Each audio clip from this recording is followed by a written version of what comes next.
This is Local Legends with your hosts, Cameron Clovis, Jordan Herb, and Justin Boyer. Welcome back, everyone. This is our fourth episode of Local Legends. I'm your host, Jordan Herb. And Cameron Clovis. And Justin Boyer. We're going to start off with a little bit of game time. First off, we're going to pick some college football matchups. We got number 14 versus number 12 Oklahoma. Or number 14 Arizona versus number 12 Oklahoma. I'm going to have to go with the Sooners on this one. I just think that they're going to be able to pull out the win against Arizona. Yeah, I think I'm going to have to disagree. I'm going to go with the upset on this one. I'm going to pick Arizona. When WSU really just got absolutely whooped by Arizona, it was kind of an eye-opener to me, and it showed me that they're actually a pretty legit team. And yeah, I like the Pac-12, so go Pac-12. I hope Arizona beats Oklahoma. I'm going to agree with Cameron. I think Oklahoma is just not the team that they used to be, like the Jalen Hurts years and stuff like that. So I'm going to go with Arizona in this game. They did absolutely maul WSU in the homecoming game, so I got number 14 Arizona winning that game. Our next matchup, we got number 21 Oregon State versus number 15 Notre Dame. Yeah, I'll start this one off, and I think I'm going to have to go Notre Dame on this one. Although Oregon State, they've shown some really great moments this year. When they recently played Oregon, they played them a really close game, and that was super competitive. So I still think they're a really good team, but I think just overall Notre Dame might be a little more consistent. Oregon State, while they've done good, they got kind of ran over by WSU, who hasn't played the best this year. So I think that Notre Dame's just a more solid team, and I think they'll find a way to pull this one out. What's the Notre Dame's quarterback's name? It's Sam what? I don't know, but I think he's going to carry Notre Dame to a victory over Oregon State. Oregon State's quarterback, I'm not even going to try to say his last name. He's entering the transfer portal, so I really don't think he's going to take this game seriously if he even plays. So I do have Notre Dame winning this game. I'm going to agree with these two. I think Notre Dame is going to come out on top. Oregon, like previously said, Oregon State kind of got run over by WSU in the beginning of the season, which that kind of surprised me a little bit. And then watching, even though Oregon State has come a long ways, I still think Notre Dame is going to win this. Alrighty, in our last college football matchup, we got number 9 Missouri versus number 7 Ohio State. I think Ohio State had a little bit tough matchup in that game against Michigan, but I think the better team prevailed in that game, and it showed that Michigan really was the better team against Ohio State. Although I still think Ohio State's one of the best teams in the college football this year, so I do have them beating the Missouri team pretty easily, but like I said, we'll see. So I think Ohio State's going to win that game. Yeah, I think I'm going to agree with Jordan. The Michigan-Ohio State game, even though Michigan came out on top, it was a super close game. It was a one-score game at the very end. So, yeah, I think Ohio State's a super solid football team, and while they're only rated 2 ahead of Missouri, I think there's definitely a decent skill gap there, and I think they're going to win pretty handily this week.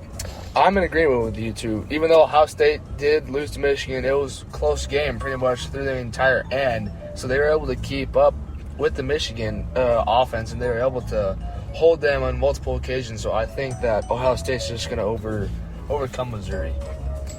Alrighty, that's all we got for some college football picks. We're going to move on to some college basketball picks. Our first pick, we got number 1 Purdue versus number 23 Alabama. Yeah, guys, so as you may know, Purdue recently lost, and well, even though they lost to Northwestern, I just think they're still definitely a better team than Alabama. Normally good teams don't lose 2 in a row. They'll bounce back pretty well after they kind of got their butt whooped, and they'll say, hey, we need to figure this out. And they typically have a pretty strong outing after a loss. So, yeah, I think they're going to come out and probably have a pretty strong game against Alabama, and I think they'll definitely get the win on this one.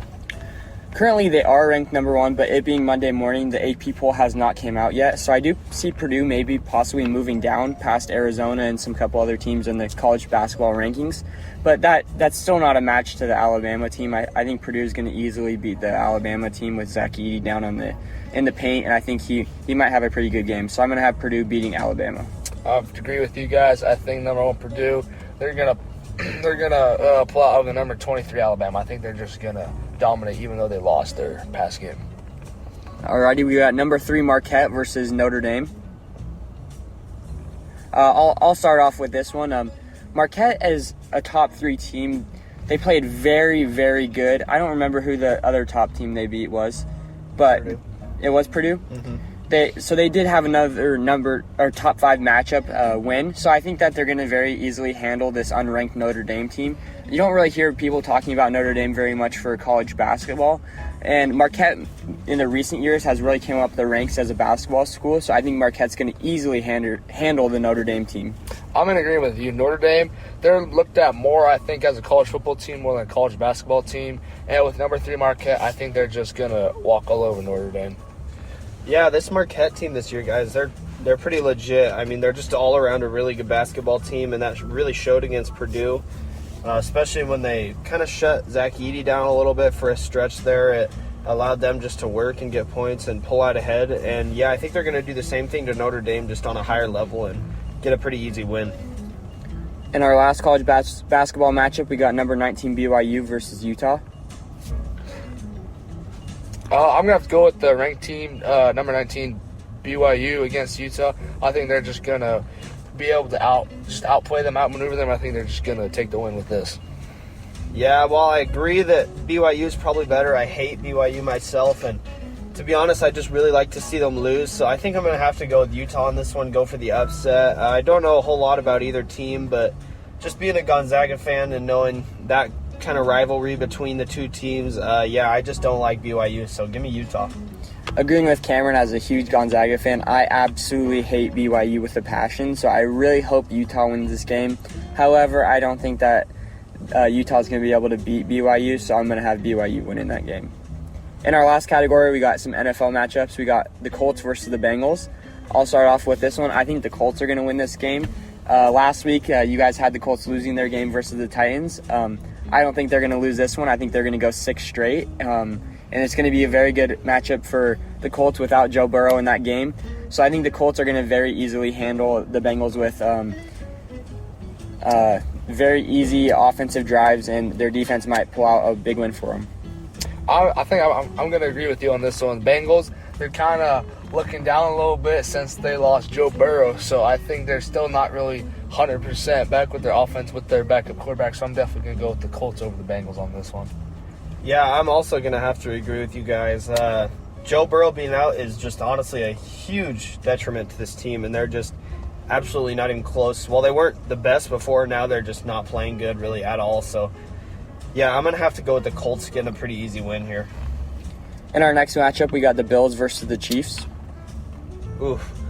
I'll start this one off. God, this is a tough one, but I think I'm going to ultimately have the Chiefs winning this one. I think it's going to be really close, but I think overall, while Patrick Mahomes definitely is not having the best year of his career, I think he's still overall playing a little bit better, and I think his offense recently has picked it up a little bit, and I think they're just going to be able to barely sneak this one out against the Bills, but I think it's going to be a super close game. Yeah, I'm going to have to agree with this one. Even though I really want Bills to win, I just think that Patrick Mahomes and Travis Kelce are going to probably connect a lot this game, and I think they're going to be able to steadily drive down the field multiple times on this.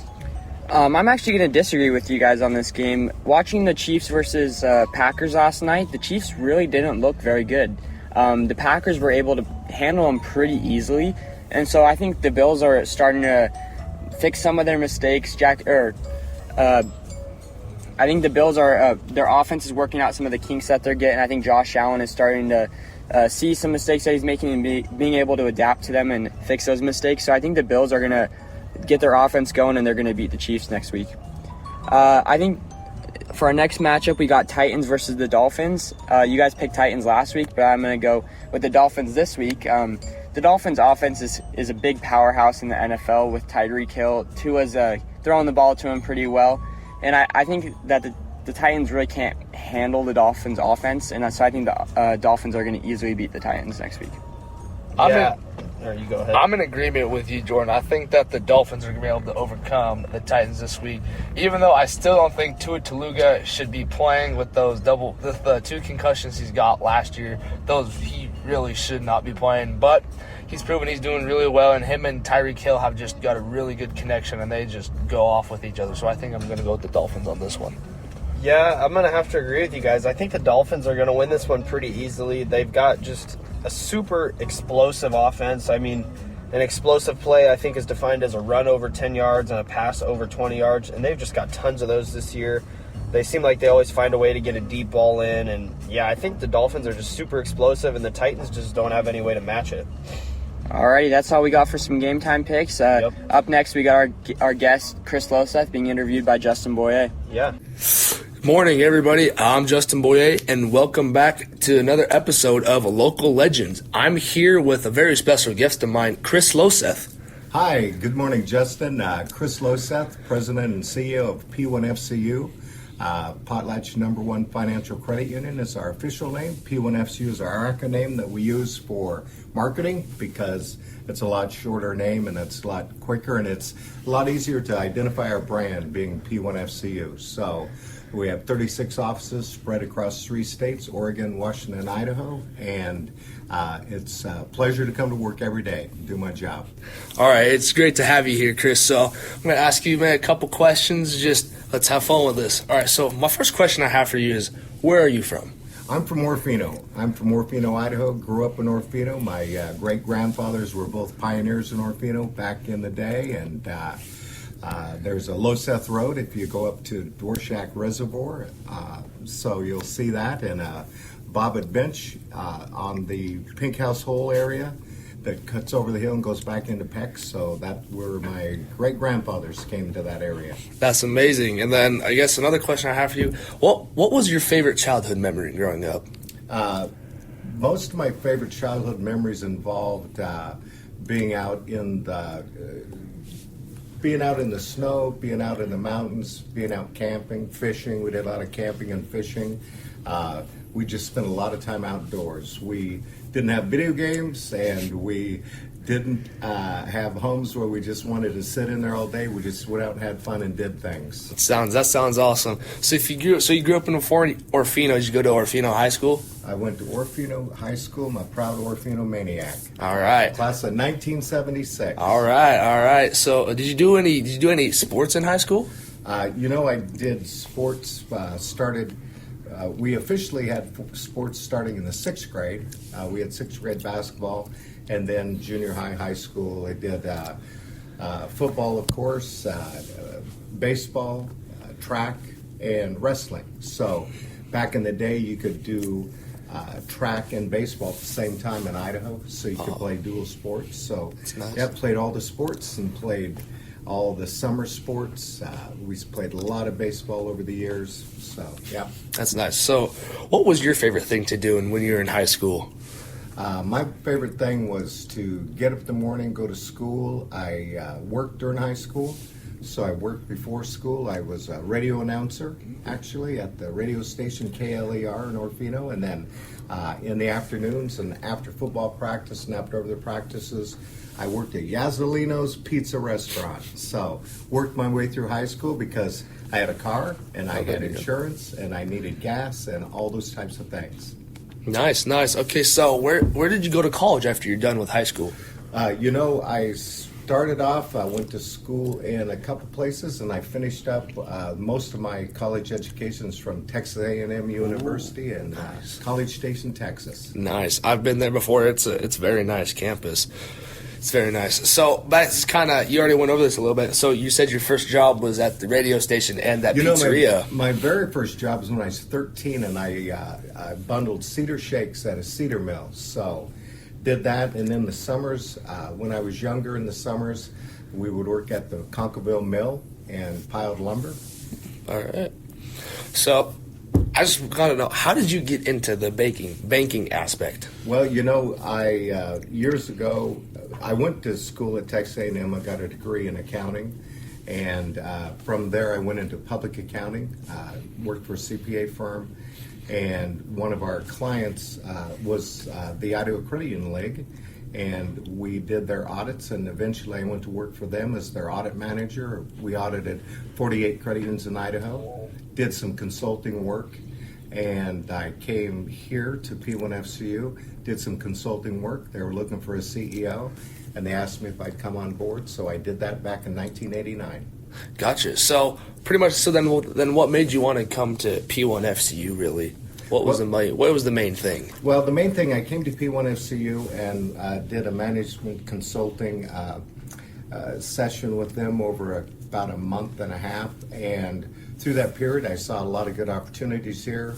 I saw some needs for the credit union, and they liked some of the things that I was very aware of in the credit union world, and the things with regulatory items that are much of what we do, regulation, federal, state, local, county. I knew a lot about accounting. I knew a lot about financial systems. I knew a lot about computing systems. I knew a lot about the operations of financial institutions. So it was just a great fit, and I've been here ever since. Nice. Okay, so what is your everyday schedule like being the CEO of the P1FCU? Well, every day when I come to work, I have these goals that I'd like to get done each day. I have a list of things I'd like to do. And then rarely do those all get done in a day, because once you get to work, there's all sorts of things that come to you from every angle. Each day is different. Each need is different. We have a lot of staff members. We're in a lot of cities, and a lot of things come up during the day that you just need to take care of. So there's questions about the treatment of a loan. Does somebody get a loan? Does somebody get a job promotion? Does somebody need some counseling, some mentoring? And then there's a lot of issues that come up, the vendors, people we work with. So there's a lot of oversight, but mainly I work on the vision and mission of the credit union. We work on the strategic plan. We have a strategic plan that we follow each year, and we set, and we do the items on that plan throughout the year and in the following years. So a lot of planning and organization goes into what I do. Gotcha. All right, that's sweet. So back when you just became CEO, what do you think a piece of advice that you would give to someone starting out in a career like that?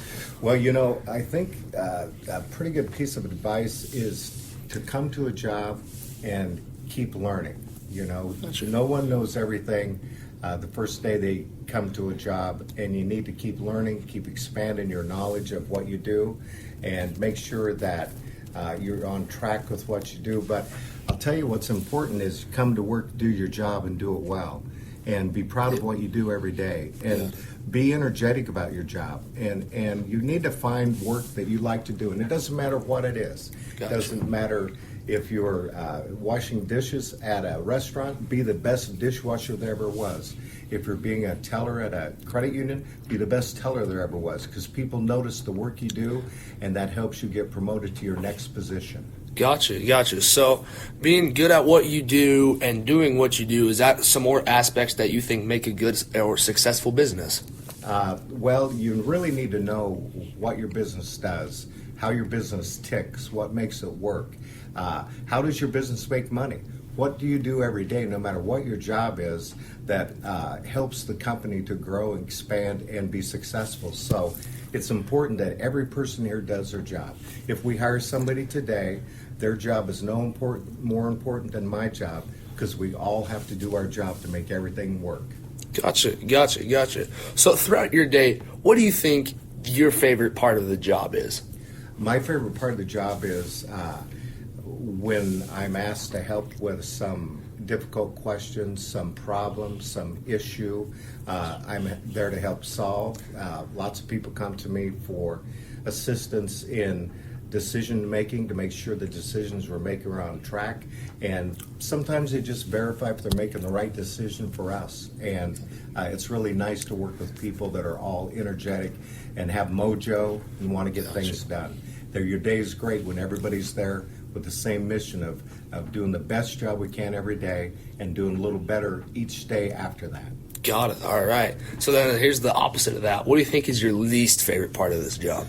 My least favorite part is paperwork, making sure everything's all done, finishing that up, because that stacks up.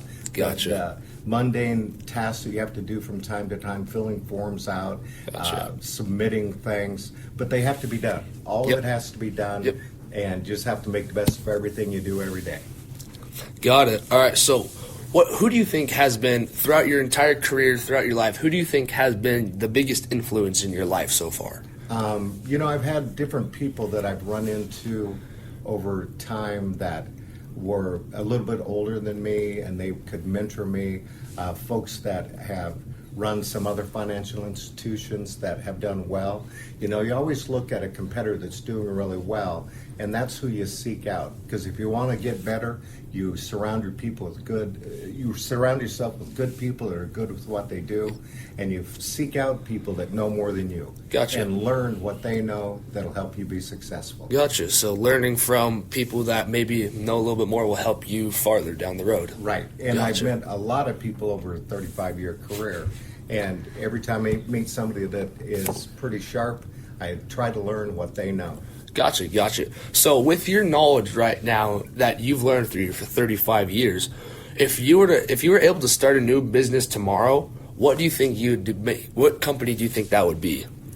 Well, I would start a business that had presence on the internet, and Gotcha. use all the various social media channels, those types of channels to push my business. So no matter what business I moved into, even if it was Chris's bait shop, Gotcha. I would list all my things on the internet, my specials, my deals. I would push social media. I'd use all Gotcha. the marketing channels for that business. So it wouldn't really matter what business I picked. I'd pick something that had growth potential. Okay. And wasn't just type of business just did one thing. You need Gotcha. to have multi-channels in your business to allow you more success. It's hard to run a business where you just sell hot dogs. Yes, yep. You need to Yeah. do more things, and you can't just sell bait. You have to sell fishing lures, and you can't just sell cars. You need to fix cars. You need to have a place that can do maintenance on cars. So Gotcha. I think that having several different offerings in whatever business you start is important. Gotcha. All right, several different aspects towards what you're trying to get. Right. Gotcha. So you can have different things that are busy part of the year, and other things are busy different parts of the year. Gotcha. So this is kind of related with that past question. If you could work anywhere in the world, where do you think you would work, or at what company do you think you would work at? If I could work anywhere in the world, I would work in a consulting company. Gotcha. And I would start a consulting company, do management consulting. I would have myself brought in to help mentoring with companies. Gotcha. And I'd like to help companies that are struggling Okay. and find the ways to make them more successful. Gotcha. All right, so when do you think you're ever going to retire? I'm going to retire in 5 years. All right, So, yeah, set, I'm in a hard set. hard set. It's okay. I'm going to be here till I'm about 70. All And I right. think, it's not like I come here and I'm carrying heavy things and working Very true, hard very in the true. sun. And, it's a Yeah.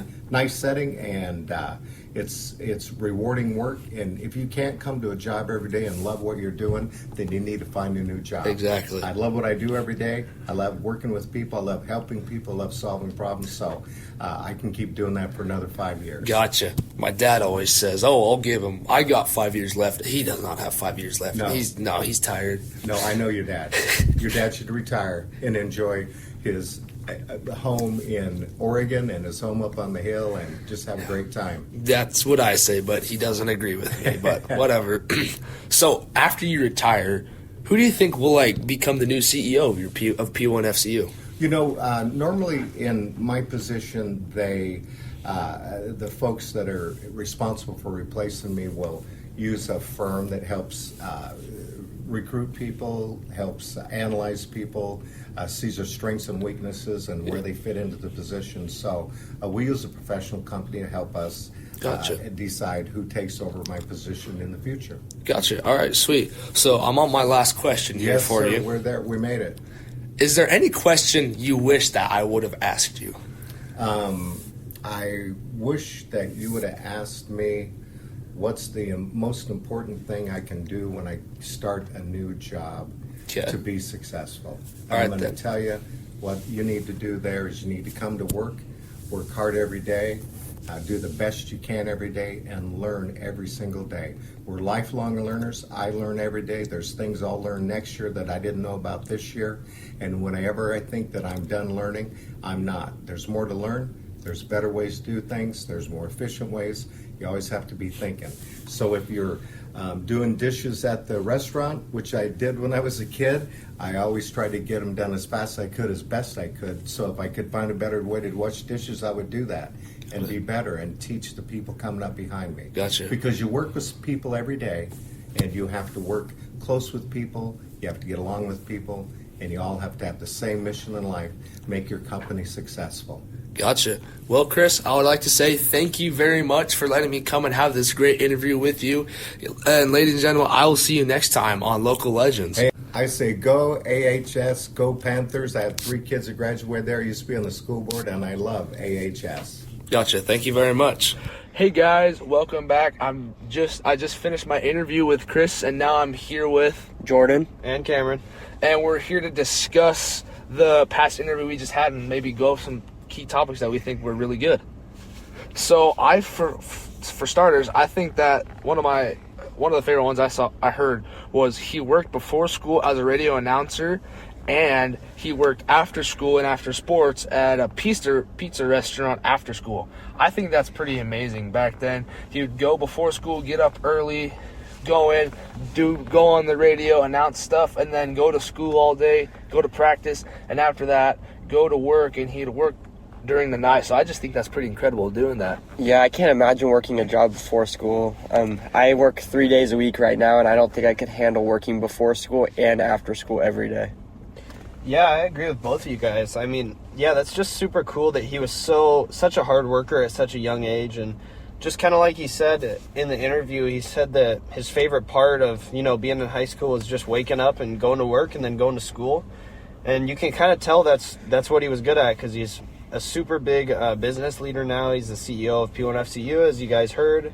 And yeah, I mean, it kind of just shows that he's a hardworking guy and he really just likes what he does. Yeah, I mean, it makes sense. He's been the CEO for 35 years, so yeah, exactly. It makes a lot of sense. Yeah, so the first thing I found really interesting was that there's 36 P1FCU locations across 3 different states, those states being Oregon, Washington, and Idaho. When we were talked about having Chris as a guest, I only really could think of our 4 locations here in the Valley. I didn't know there was way more than that, even in Oregon. I didn't know there was any in Oregon. So I just found it really interesting how big of a platform P1FCU is in other states and areas outside of our Valley.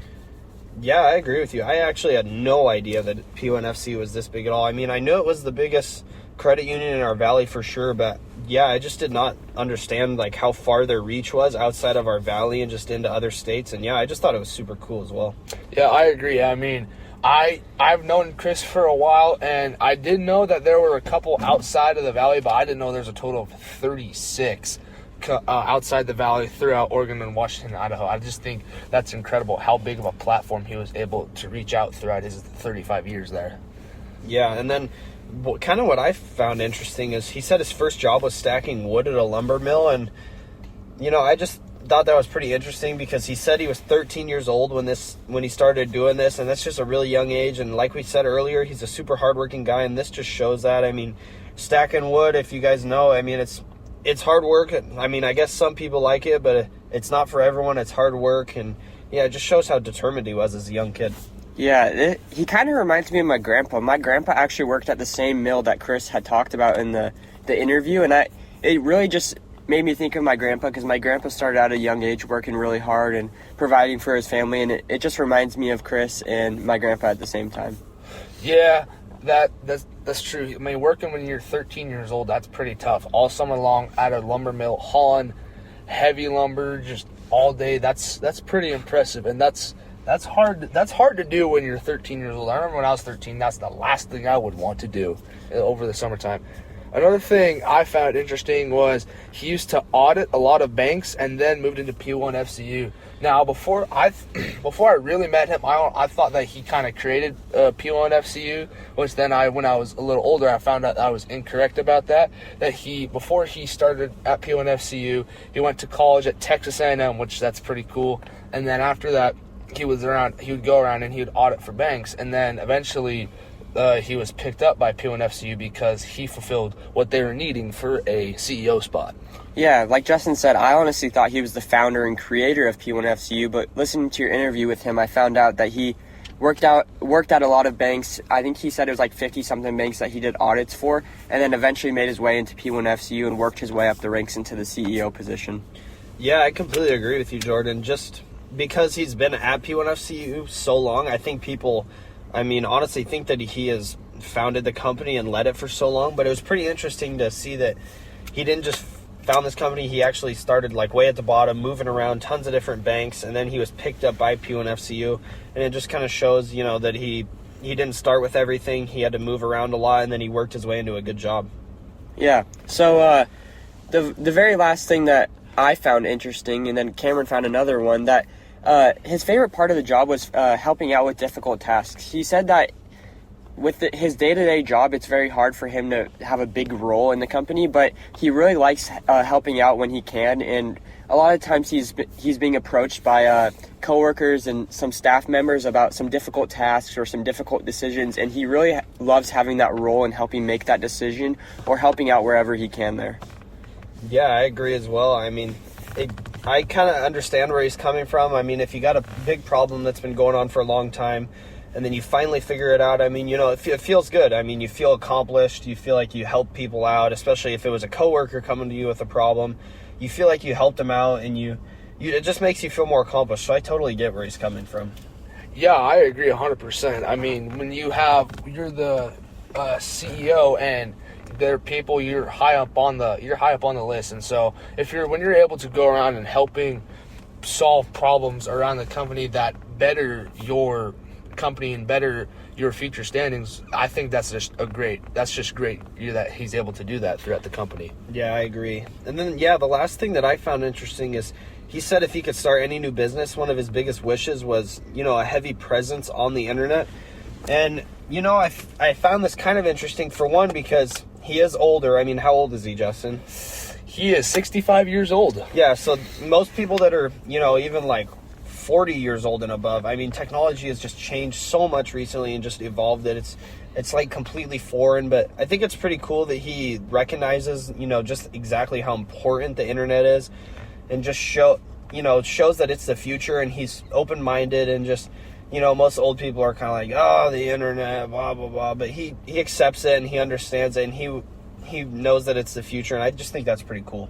Yeah, I agree. It's nice to see an older person be able to actually take the internet and move with it instead of trying to stay behind and be stubborn about it, saying, oh, back in my day, we didn't have the internet. It's nice to see people who are able to move forward and accept that the future is coming and not trying to stay in the past. Yeah, I really agree with you guys. I think that Chris has a very good understanding that the internet is the future, and that's the way things are starting to go.